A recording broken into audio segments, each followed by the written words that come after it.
Welcome back to the Genesis Principle Fine Art. I'm Alton Jones. Today we're going to continue on the right side of the yellow face painting, which is the painting of a mustard field that I'm working on.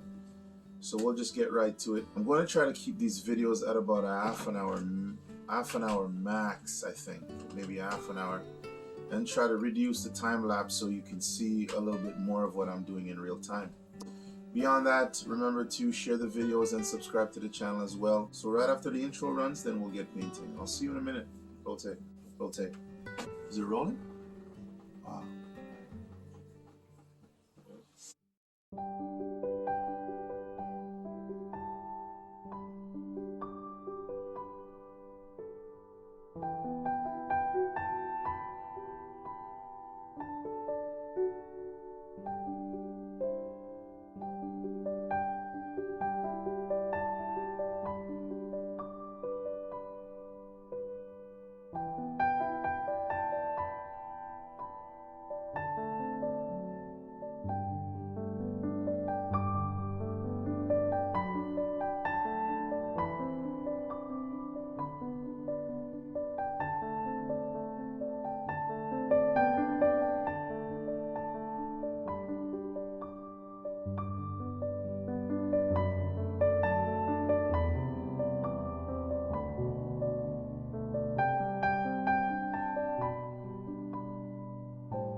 Okay, so I'm back on the canvas.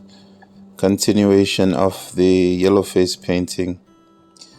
I wanted to maybe reduce the time lapse and so I could show things in real time, but I find I'm really pressed for time and I'm covering a lot and and it takes a long time to cover, especially a lot of small detail. I'm a very detail oriented painter and also I'm a slow painter, so things tend to take me a lot longer than the average. But anyway, I'll try to explain as much as I can as I go here. So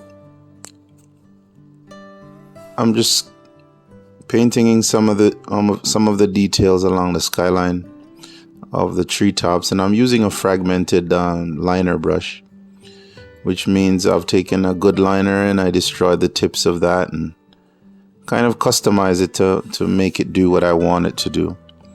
I need the detail in the background along the skyline, but I don't want the detail to be sharp. So I use a brush that's worn, where the bristles are worn, with the same color as the midground or as the background trees, but slightly reduced in terms of the intensity of the colors, or some would say you dilute the colors somewhat so that the colors are not so brilliant.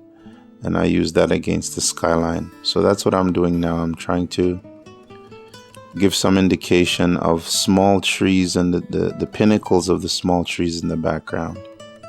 So that's what I'm working on now. And yeah, so hopefully I'll be able to get back to doing things in real time so that you can get a good sense of what I'm doing. I'm not as comfortable maybe as someone else who is used to painting and dialoguing while I paint. I usually just get to work and try to concentrate on the work, but as I'm trying to also not only paint but also give some understanding of what I'm doing, I have to speak in between that somewhat. So I'll try to narrate as much as I can. While I'm painting in real time, I'll try to speak periodically throughout to explain what's happening when things are not obvious. And also when I have it on a time lapse, typically when you put a painting on a time lapse, there's not much narration in between that. No one really speaks, but I'll still try to narrate my way through that. So presently what I'm doing, I'm fragmenting the green by including and incorporating a bit of color in between that, but very subtle color, so it's not as brilliant as the yellow in the foreground, and that will indicate that these are trees with small branches and small twigs and things, and it'll also give some indication of leaves on the trees in the background. So that's what I'm doing presently. And also at the same time, I'm glancing over at the picture, which is, you can't see that, but there's a actual photograph of the actual scene that's sitting on my left. And I'm glancing over at that every so often to try and get a good understanding of where things are supposed to be proportionally, and their proportions and also their shapes as well. So I'm glancing over to my left every so often to kind of get a good scope of where things sit on the picture. I guess I'm going to need a new camera in the future as well, or another camera that will help me to kind of show you around, so you kind of have a panoramic view somewhat of what I'm doing. And that way you will also be able to see the paint palette and see the colors that I'm using. I know a lot of times you watch a painting video, everything is shown, the paint palette is shown, and this is shown, and that is shown, and just about everything is shown.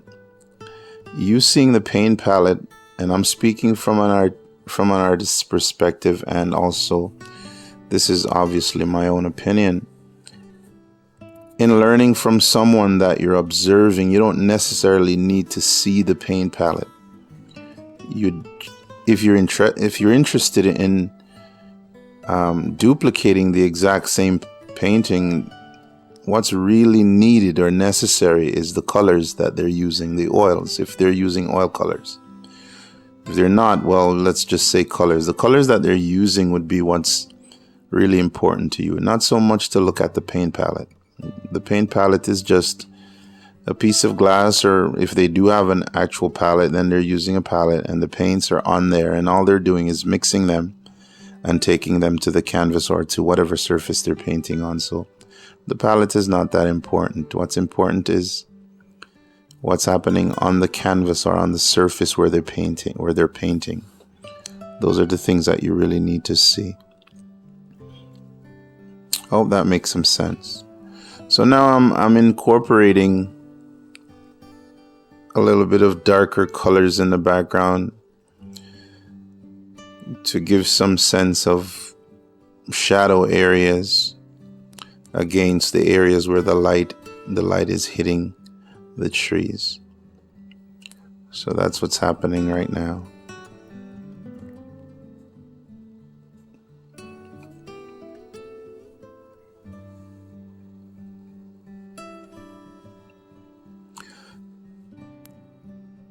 So as I said, I'm indicating where the light is hitting the trees and indicating the shadow areas, the darker areas. So that's what I'm doing presently. I'll just have you observe for a little bit, and then I'll be back and I'll share some more things.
I'll say here that when you're looking at a piece, when you're looking at a painting, you'll notice how incredibly detailed the painting looks from a distance or from a little ways back at about maybe 7 to 10 feet back. The paintings seem to be incredibly detailed, and the closer you get, the more those details tend to fall apart. That's one of those things in art, and that's one of the amazing thing about a piece of artwork, how things seem to be so well constructed and in place. And the closer you come to the actual piece of work, the more everything tend to fall apart. That's just one of those things in art, one of the mysteries and one of the illusions of detail, and one of the pleasures in the art world for a person that's always examining or looking at artwork. They know this already. So presently what I'm doing, there's a slight trail in the back of the foreground trees, and the flowers continue back there, so I'm kind of giving some indication of that. It'll make more sense once everything is complete. This is how it starts out, and that's how it tends to seem on the actual picture, so I'm trying to give some indication of that. It's not very visible. It's a very subtle trail, but nonetheless it's still there, and it's visible.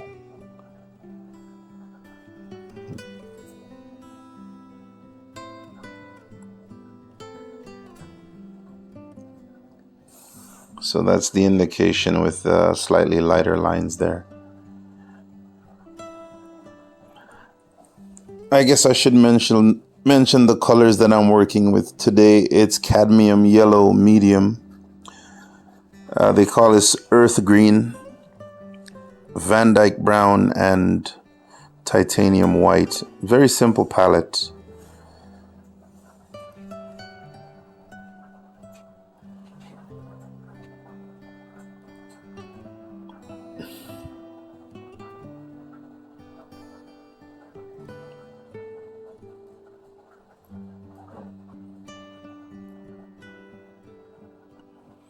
Anyway, that's as much as I'll cover today. I'll give this a chance to dry. This is, believe it or not, as simple as it seems. It's been over an hour, or almost an hour. So I'll leave this to dry, and then I can do some detailing over the top of this. Thanks for watching, and I'll see you in the next video.